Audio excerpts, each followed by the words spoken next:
Just look at me when I ask the questions. My first question is, can I get your first and your last name, how you spell it?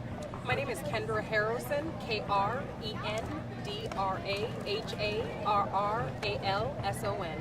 All right, and you're a combat medic, is that correct? I'm a retired combat medic. Okay, all right. So yeah, first and foremost, I mean, the Mission Act, the PACT Act, they had to do with healthcare for veterans. I mean, you were in the field. How important is healthcare for veterans? How messed up can you get out there? So healthcare for veterans is exceptionally important. And that's what we need. It doesn't matter whether it's the Biden administration or the Trump administration. What we need to understand is that our 1% of our veterans that are out there serving our country each and every day, they deserve to be taken care of.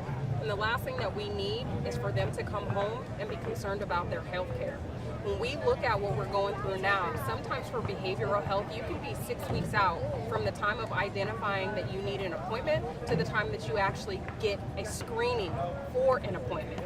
Do you see what I'm saying? Like when a veteran is in crisis, that's the last thing they need is to be waiting 6 weeks when you really might only have 2 hours. So the fact that where our healthcare is at right now, where we're at with our VA, those are things that should be very, very important to any administration that we have at this time, because our veterans are dying at a rapid speed.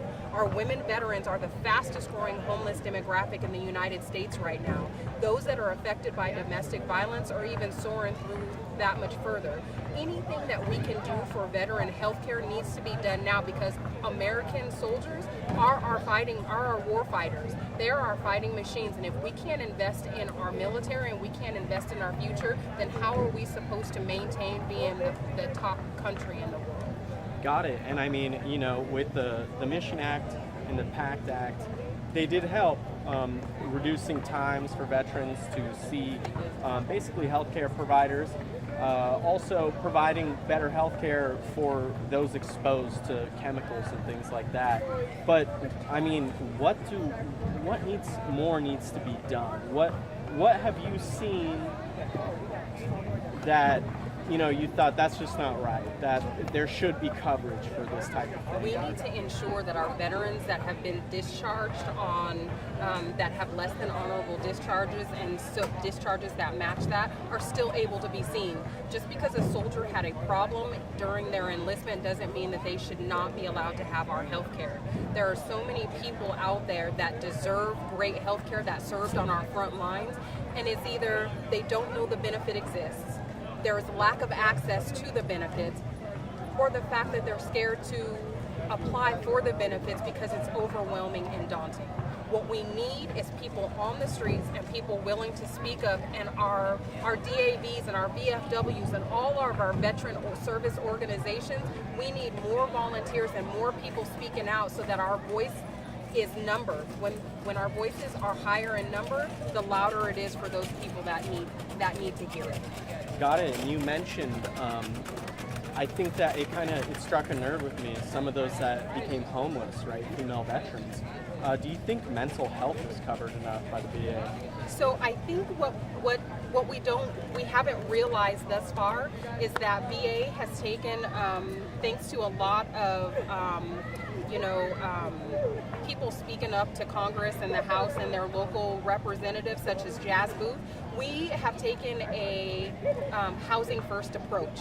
And what this means is that people are finding housing for these homeless men and women veterans, because what it does is it helps to decrease some of the exacerbation of symptoms that happens because of being homeless.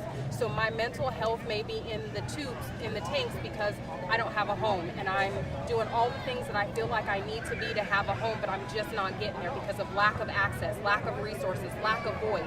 And so getting people into the proper housing opens doors for them to be able to be properly treated, and to be treated in a healthcare facility in a state of more of relaxation, because they have the first thing that they need. And it's working in layers: housing, health, and then the rest of our social needs is where we need to work to continue to bring these veterans off the street. Got it. And then what, that being said, what do you think about these two acts that were passed by both Biden and Trump at different times? You know, the PACT Act, which is providing better coverage for those exposed to chemicals. I know burn pits were a problem at one point. What do you think about that one first? So with the PAC Act, what I think is that I think we spent 20 years at war. We can't spend 1 or 2 trying to recover those people that have been affected by it. We need to give longer for those that are affected by it. We need to do better research that with those that have signed up that have been affected by it. The PAC Act is a great step forward in helping us understand the illnesses and injuries that people are suffering from I personally, being in Iraq and Afghanistan, whether it was being by the poop pond in Afghanistan or having to burn the things that came out of my body, can be disastrous, and they can be catastrophic to our health. And so I understand that, and I need the people around us to understand that, but I also need the veterans that are suffering from issues that come from the PACT Act to understand that it is okay to reach out and it is okay to sign up for some of these services and benefits. And then the Mission Act, which is, veterans, if they have to drive more than 30 minutes somewhere, they should be able to go to a private provider that's paid for by the VA. I think that is a blessing and a curse in that giving us the open option to see a provider that's outside of the military is wonderful because it gives us a greater sense of the fact that we have freedom of choice. However, where we are, especially here in San Antonio, let's look at behavioral health and mental health. We can be put out and referred out to one of these providers out here, but we are overwhelming the local economies in each and every state.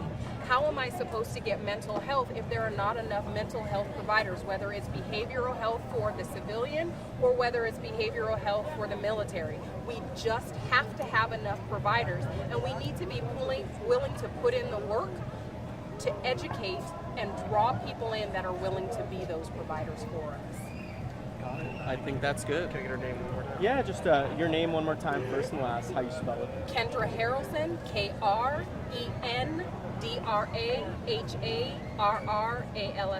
Oh, and one more thing, what did you win? I am the reigning Mrs. Texas Universe, and I will compete again for Mrs. Universe in the spring. Okay. And did you win that today? No. It's a title that I've had now for a few months, and I am honored as Mrs. Texas Universe TCP. I am an ambassador for the Pledge Campaign Foundation, where we aim to bring awareness to domestic violence, and we aim to bring resources to those that are in need, along with my platform, Continuing Courage, which stands on assisting homeless women veterans for resources and awareness. Got it. Thank you All so right. much. Thank you.